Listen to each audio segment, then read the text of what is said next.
Namibie, que sais-tu vraiment de la Namibie? Pour beaucoup, c'est un pays vide. Un désert sans vie. Un coin oublié d'Afrique australe. Mais la Namibie n'est pas vide. Elle est silencieuse. Et ce silence raconte des histoires que peu de pays osent encore porter. Aujourd'hui, Africast t'emmène en Namibie.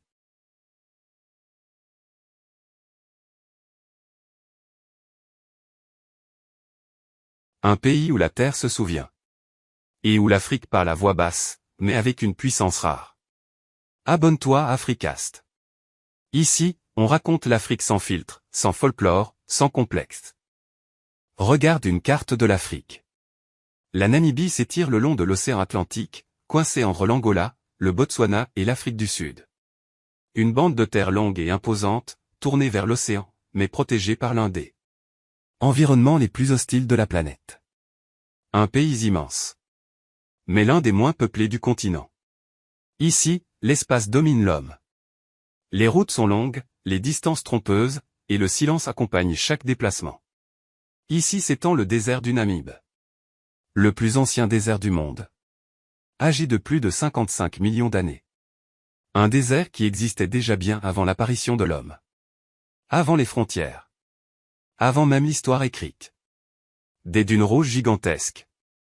Des paysages figés comme hors du temps. Des lignes parfaites dessinées par le vent depuis des millénaires. Et pourtant, la vie est partout. Discrète. Patiente. Résiliente. Le brouillard venu de l'océan nourrit les plantes. Chaque matin, l'humidité glisse lentement sur le sable brûlant. Offrant quelques gouttes de survie à ceux qui savent attendre. Les animaux s'adaptent. Leur corps, leurs habitudes, leurs instincts deviennent des stratégies de survie. Éléphants, lions, oryx.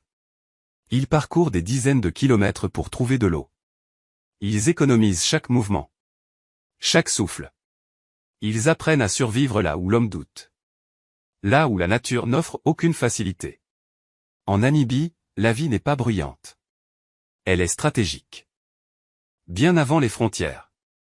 Bien avant les États. Bien avant les cartes. Il existait déjà une présence humaine continue sur ces terres. Il y avait les Sans. Aussi appelés Bushmen. Un peuple ancien, discret, mais fondamental dans l'histoire du continent africain. Les plus anciens habitants d'Afrique. Peut-être même de l'humanité. Leurs ancêtres vivaient déjà ici lorsque le reste du monde entrait à peine dans la préhistoire.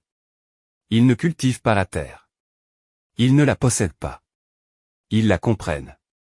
Le désert, la savane, les saisons ne sont pas des ennemis, mais des partenaires. Chaque trace, chaque vent, chaque animal est un langage. Une empreinte dans le sable raconte un passage récent. Une branche cassée indique une direction. Un silence inhabituel annonce un danger. Leur savoir ne s'écrit pas. Il se transmet par l'observation. Par le geste répété. Par la parole murmurée aux plus jeunes autour du feu. Chez les Sans, la richesse n'est pas l'accumulation. Ce n'est ni l'or, ni la terre, ni le bétail. C'est la connaissance du vivant. Savoir où trouver l'eau. Savoir quand partir. Et surtout, savoir rester en harmonie avec ce qui nourrit la vie. Plus au nord vivent les Himba. Un peuple semi-nomade installé dans les régions arides du nord de la Namibie. Là où la terre est sèche. Et où la survie exige une organisation sociale solide. Un peuple que l'on reconnaît immédiatement. Avant même d'entendre leur langue. Avant même de comprendre leurs coutumes. Leur peau recouverte d'ocre rouge. Un mélange de graisse animale et de poudre minérale, appelée odjiz. Qui protège la peau du soleil brûlant. Et des insectes. Tout en marquant une identité forte. Leur coiffure sculptée. Chaque tresse raconte une étape de la vie. L'enfance. Le passage à l'âge adulte. Le mariage. La maternité. Leur nudité culturelle. Ici, le vêtement n'est pas une obligation sociale. Le corps n'est ni caché, ni exposé pour séduire. Il est montré tel qu'il est. Sans honte. Sans provocation. Ici, le corps n'est pas sexualisé. Il est identitaire. Il raconte l'âge, le statut, l'histoire. Il est une archive vivante, transmise de génération en génération. Les femmes sont le pilier de la société. Elles gèrent le foyer. Elles transmettent les traditions. Elles assurent la continuité du clan. Pendant que les hommes s'occupent du bétail et des déplacements.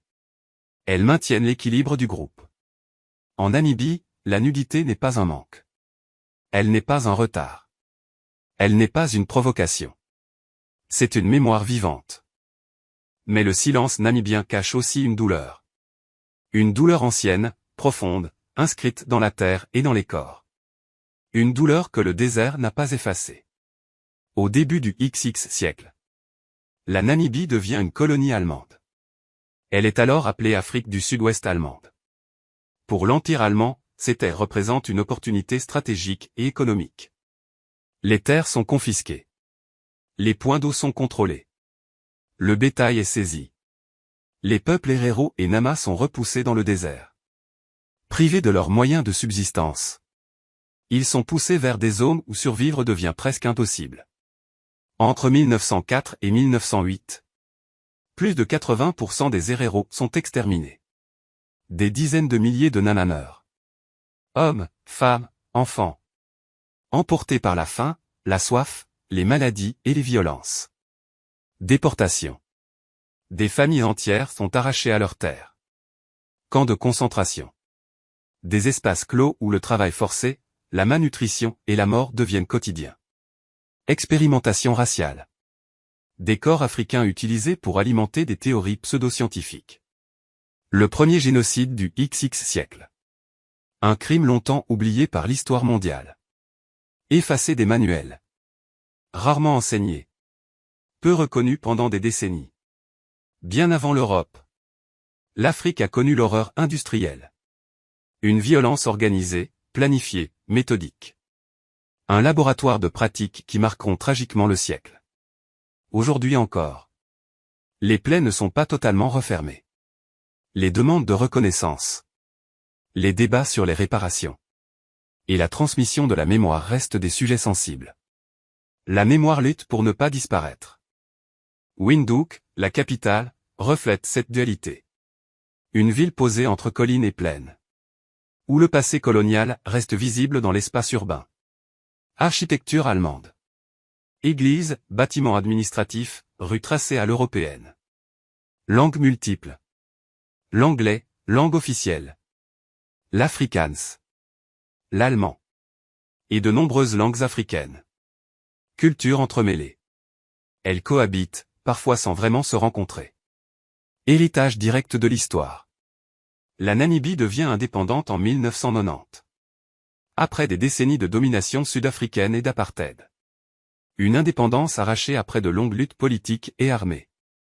Des générations entières ont grandi sous un système de ségrégation. Où les droits dépendaient de la couleur de peau. Le pays est jeune.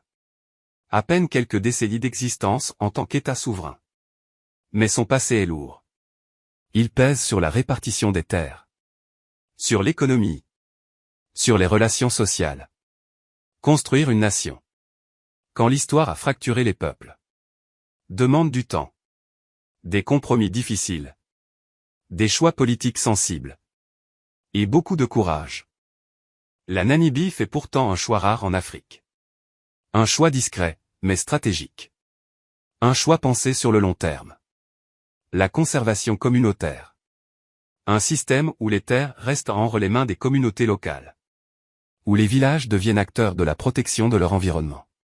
Ici, les populations locales protègent la faune. Éléphants, rhinocéros, lions, antilopes. Et bénéficient directement de cette protection.